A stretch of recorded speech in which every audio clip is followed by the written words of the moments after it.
Assassin's Creed is really about history and credible world. We're playing with a history that is, without trying to spoil things, extends back, anywhere from 80 to 100,000 years from today, and extends as far into the future as, we have time to make games. Two specifics about Assassin's Creed. The first one, it's a huge universe spanning across many different mediums with many different characters, events, locations.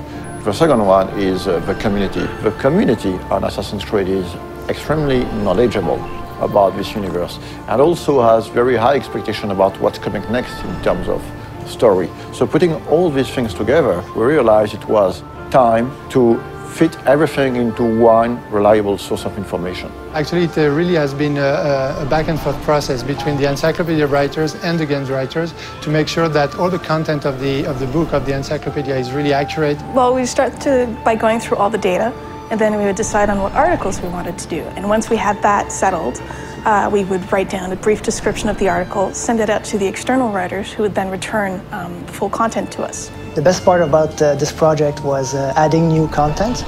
Every time you get a chance to work on a brand like Assassin's Creed, it just makes your day, We are covering and unveiling a lot of information on characters such as Altair, Ezio, Desmond Miles, Subject 16, but also new assassins such as Shao Jun.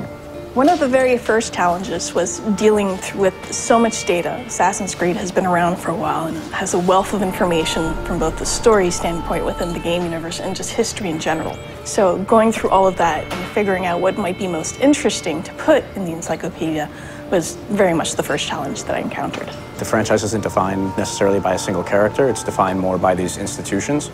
So we have the option of moving in and out of different historical periods, different geographical locations, different individual important events throughout human history. And so we have a wide variety of options, a lot of different material that we can mine for ideas and stories. Imagine this project as a huge puzzle with thousands of different pieces involving a lot of different people. We have tools to track all the narrative threads that we're creating. So we have database, we have Bibles, we have some visual guidelines. So my main role is to make sure everything fits together. So what we did was we tried to match specific kinds of content to writers whom we knew or figured would be interested in writing that kind of stuff. Some of the biggest experts on Assassin's Creed are actually within the community. So when the time came to start writing the encyclopedia, we realized it would be very good to try to seek one writers coming from the community. So I heard about the job writing for the Encyclopedia on the UB Workshop website,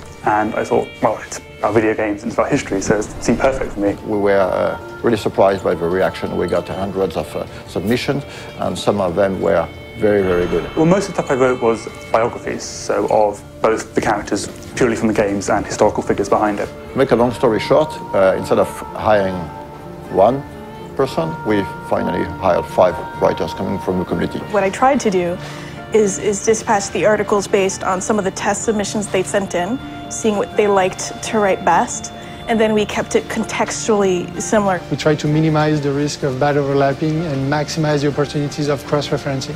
As for the design aspect of the encyclopedia, we worked with a local agency called Double Echo.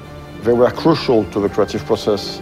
For example, during earlier discussions, we decided to only use production concept arts to illustrate the encyclopedia, as opposed to 3D renders or marketing assets.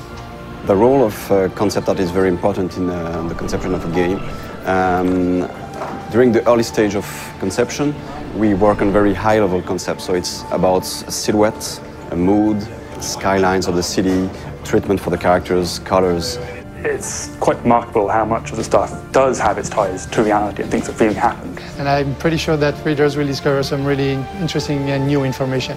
For example, in the encyclopedia, we're gonna reveal some information about the Templars, among other things. But actually, the encyclopedia is gonna have some spoilers, so if you haven't played the game, just wait to read it. This encyclopedia is available in Europe in the Animus Edition that you can find at retail. For more information, check on assassinscreed.com, and it is also available as a standalone worldwide on ubiworkshop.com.